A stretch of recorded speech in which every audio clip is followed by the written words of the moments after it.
Hello students, welcome to the lecture series of TSM academy. और chemistry के इस lecture series में हम स्टैचोमेट्री और क्वांटिटेटिव केमिस्ट्री का चैप्टर बहुत डिटेल में डिस्कस कर रहे हैं। सारे टॉपिक्स को वन बाय वन डिस्कस कर रहे हैं और हम इस आज की वीडियो में हम एम्पिरिकल फार्मूला को देखेंगे। अगर आपने प्रीवियस वीडियोस नहीं देखी तो ये आई के आइकन को प्रेस करके उस प्लेलिस्ट में जाके सारी वीडियोस लाजमी देखें, क्योंकि ये चैप्टर आपको अच्छे ग्रेड्स लेने में बहुत ज़्यादा हेल्प करेगा। सो coming back to our today's topic, that is empirical formula. Let us understand what is an empirical formula first. So empirical formula gives us the smallest whole number ratio of atoms present in a molecule. अब यहाँ पे जो आपको गौर करना है वो दो चीज़ों पे करना है, स्मॉलेस्ट पे और होल नंबर पे। कि एक फ़र्ज़ करें हमारे पास एक मालिक्यूल है ए बी सी, इसमें ये नीचे हैं जी हमारे पास A3, 6 और 9। अब ये एक मालिक्यूल है। अब ये स्मॉलेस्ट रेशो नहीं है, ए बी सी की रेशो 3, 6, 9 के हिसाब से है। स्मॉलेस्ट क्या होगी, आप स्मॉलेस्ट से डिवाइड करें, 3 से डिवाइड करें, 1, 2, 3 आ जाएगी। तो ये जो फार्मूला होगा ना कि A1, B2, C3, this would be called as the empirical formula as it is giving the smallest whole number ratio. और 1, 2, 3 और होल नंबर्स डेसिमल्स में नहीं है और स्मॉलेस्ट है, इसको फर्दर सब डिवाइड नहीं कर सकते। सो ये एम्पिरिकल फार्मूला है। यहाँ तक आपको कॉन्सेप्ट समझ आ गया है। मज़ीद एग्जांपल देखें तो अगर हमारे पास एक C3H6 ये एक मालिक्यूल है तो इसका एम्पिरिकल फार्मूला क्या होगा, C1H2, ये इसका एम्पिरिकल फार्मूला हो जाएगा। इस तरह से आप इसका एम्पिरिकल फार्मूला हमने फाइंड करना है। लेकिन MCQs में ऐसा क्वेश्चन आ जाता है कि आपको मालिकुलर फार्मूला गिवन हो और एम्पिरिकल फार्मूला पूछा हुआ हो, आप स्मॉलेस्ट मालिक्यूलर रेशियो से डिवाइड करते हैं, आपके पास एम्पिरिकल फार्मूला आ जाता है। लेकिन जो आज हमने टॉपिक करना है वो ये है कि आपको एक मालिक्यूल के अंदर मौजूद एटम्स के मैसेज गिवन हो या उनकी परसेंटेज गिवन हो, उससे आपने उसका एम्पिरिकल फार्मूला डिटरमाइन करना है। इसके स्टेप्स कौन कौन से हैं वो स्टेप्स देखते हैं। सबसे पहले आपको या तो उनके मैसेज गिवन होंगे ग्राम में या उनकी परसेंटेज गिवन होगी। अगर आपको उसके अंदर मैसेज ग्राम में गिवन है, फ़र्ज़ करें एक मालिक्यूल है जिसके अंदर कार्बन है, ऑक्सीजन है और हाइड्रोजन है, इनके मैसेज गिवन है कि जी कार्बन 30 ग्राम है, ऑक्सीजन 40 ग्राम है, हाइड्रोजन 30 ग्राम है, तो आपने सिंपली उनको ग्राम में ही एज इट इज़ लिख लेना है। अगर परसेंटेज गिवन हो कि कार्बन 30% है, ऑक्सीजन 40% है, हाइड्रोजन 30% है, तो आपने परसेंट को कन्वर्ट करना है इनटू ग्राम्स और वो उसके इक्वल रख देना है। जितनी परसेंटेज होगी उतना ही आप उसको ग्राम में लिख देंगे। कार्बन 30% है तो कार्बन का मैस 30 ग्राम हो जाएगा। हाइड्रोजन 40% है तो हाइड्रोजन 40 ग्राम हो जाएगी। इस तरह से आपने सबसे पहले मैसेज लिख लेने हैं।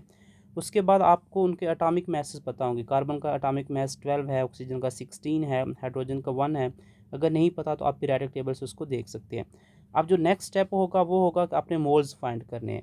आपको आपके पास मैसेज हैं, आपके पास उनके एटॉमिक मैसेज भी हैं, तो आप उनके मोल्स कैसे फाइंड कर सकते हैं, by using the formula that is mass in gram over molar mass, जो हम प्रीवियस वीडियो में देख चुके हैं। अगर आपने नहीं देखी, इसके ऊपर हमने एक डिटेल वीडियो बनाई हुई है, वो आप उधर प्लेलिस्ट में जाके देख सकते हैं।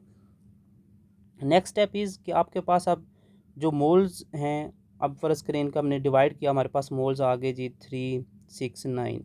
अब हमने उसको स्मॉलेस्ट वैल्यू से डिवाइड करना है। उससे क्या होगा कि हमारे पास सिंपलेस्ट पॉसिबल मोल रेशो आ जाएगी, जो कि स्मॉलेस्ट या सिंपलेस्ट मोल रेशो है। ठीक है, अब इसमें 3 है स्मॉलेस्ट, तो आप 3 से डिवाइड कर देंगे सबको, तो आपके पास कार्बन की 1 आ जाएगी, ऑक्सीजन की 2 आ जाएगी, हाइड्रोजन की 3।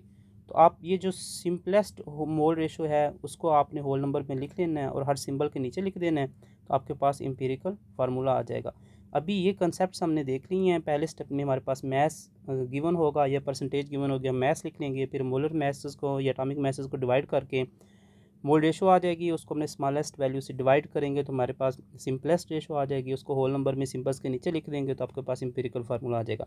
अभी इसको अप्लाई करते हैं एक क्वेश्चन सोल्व करने के लिए, और ये क्वेश्चन है find the empirical formula of a compound that contains 32.38% carbon, 54.55% oxygen and 13.07% hydrogen by mess.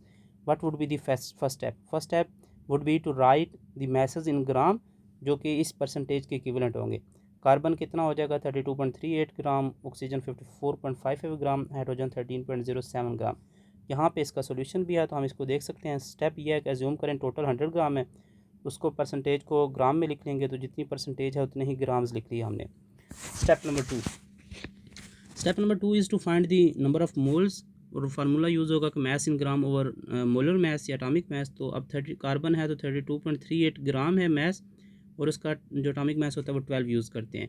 आप 12.01 ना यूज़ करें, या एक्यूरेटली यूज़ किया हुआ 12 भी यूज़ कर लें तो इट्स टोटली फाइन।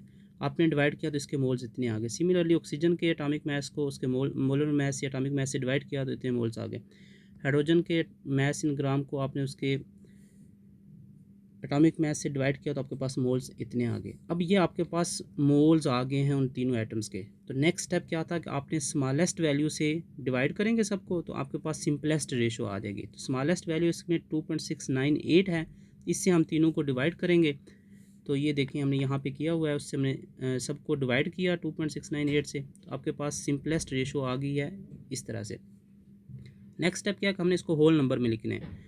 तो कार्बन 1 है वो ऑलरेडी होल नंबर में है, ऑक्सीजन 1.264 है, जब राउंड ऑफ करेंगे तो ये 1 हो जाएगा। हाइड्रोजन 4.805 है, ये 5 से करीब है, तो इसको जब राउंड ऑफ करेंगे तो आपके पास ये 5 आ जाएगा।